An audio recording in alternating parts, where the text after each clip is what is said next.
నమస్కారం. SV5 Telugu tech ఛానల్కి స్వాగతం. సాధారణంగా సాంకేతిక విషయాల గురించి మాట్లాడుకునే మనం ఈరోజు మన జీవితానికి అత్యంత ముఖ్యమైన బంధాల టెక్నాలజీ గురించి మాట్లాడుకుందాం. భార్యాభర్తల మధ్య ఉండాల్సిన ఆ అన్యోన్యాధాక్యమంటే ఏమిటి? చిన్న చిన్న గొడవలు, చిలిపి నవ్వులు మరియు అర్థం చేసుకునే మనసు ఉంటే సంసారం ఎంత అందంగా ఉంటుందో ఈరోజు మనం చూడబోతున్నాం. ఈ వీడియో చివరి వరకు చూడండి, ఎందుకంటే ఇందులో నవ్వులు ఉన్నాయి, కన్నీళ్లు ఉన్నాయి. అంతకంటే మిన్నగా ప్రతి భార్యాభర్త నేర్చుకోవాల్సిన ఒక గొప్ప పాఠం ఉంది. మరింకెందుకు ఆలస్యం, పదండి కథలోకి వెళ్దాం. ఒక చిన్న పట్టణంలో రాధ, మాధవ్ అనే దంపతులు ఉండేవారు. వారి పెళ్లై 10 ఏళ్లు దాటింది. బయట ప్రపంచానికి వారు చాలా అన్యోన్యంగా కనిపిస్తారు. కాని ఏ బంధంలోనైనా వచ్చే చిన్న చిన్న పొరపచ్చాలు, అలకలు వారి మధ్య కూడా ఉండేవి. ఒక శనివారం సాయంత్రం మాధవ్ ఆఫీస్ నుండి అలసిపోయి ఇంటికి వచ్చాడు. రాధ ఆ రోజంతా ఇంట్లో పనితో పాటు పిల్లల స్కూల్ ప్రాజెక్టులతో సతమతమవుతోంది. మాధవ్ రాగానే టీ అడిగాడు.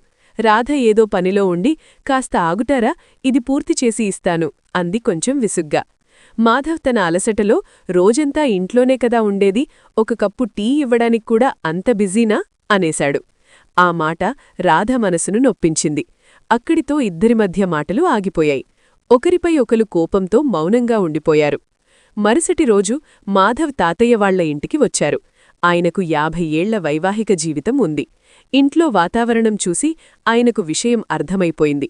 ఆయన వారిద్దర్నీ పిలిచి ఒక చిన్న ఆట ఆడదామన్నారు. చూడండి పిల్లలు, మీరు ఒకరినొకరు ఎంతగా అర్థం చేసుకుంటున్నారో తెలుసుకోవడానికి ఇదొక పరీక్ష. రేపు ఉదయం నుండి సాయంత్రం వరకు మీరు మౌనవ్రతం పాటించాలి.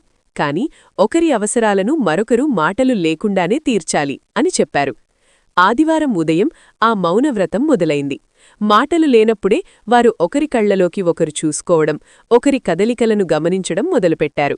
మాధవ్కు దాహం వేసి నీళ్లు కావాలని సైగ చేస్తే రాధకు అది అర్థంకాక టీవీ రిమోట్ తెచ్చి ఇచ్చింది. మాధవ్ అసహనంతో కళ్ళు పెద్దవి చేసి చూస్తే, ఓహో, మీకు ఆకలివేస్తోందా అని అప్పడాల డబ్బా తెచ్చింది. చివరకు మాధవ్ విసిగిపోయి కాగితం మీద నీళ్లు అని రాసి చూపిస్తే రాధ నవ్వి, అది ముందే చేయొచ్చుకదా బుజ్జీ అని సైగ చేసింది. మధ్యాహ్నం మాధవ్ తన భార్యకు సహాయం చేద్దామని ఉత్సాహంగా కిచెన్లోకి వెళ్లాడు.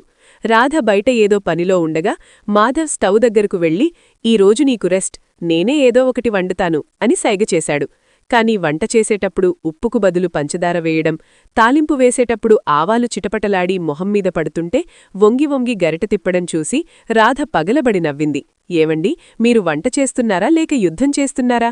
గరిటె పట్టుకున్న తీరు చూస్తుంటే బాహుబలి గుర్తొస్తున్నాడు అని రాసి చూపించింది. ఆ మౌనవ్రతం జరుగుతున్న సమయంలోనే రాధకు ఉన్నట్టుండి జ్వరం వచ్చింది.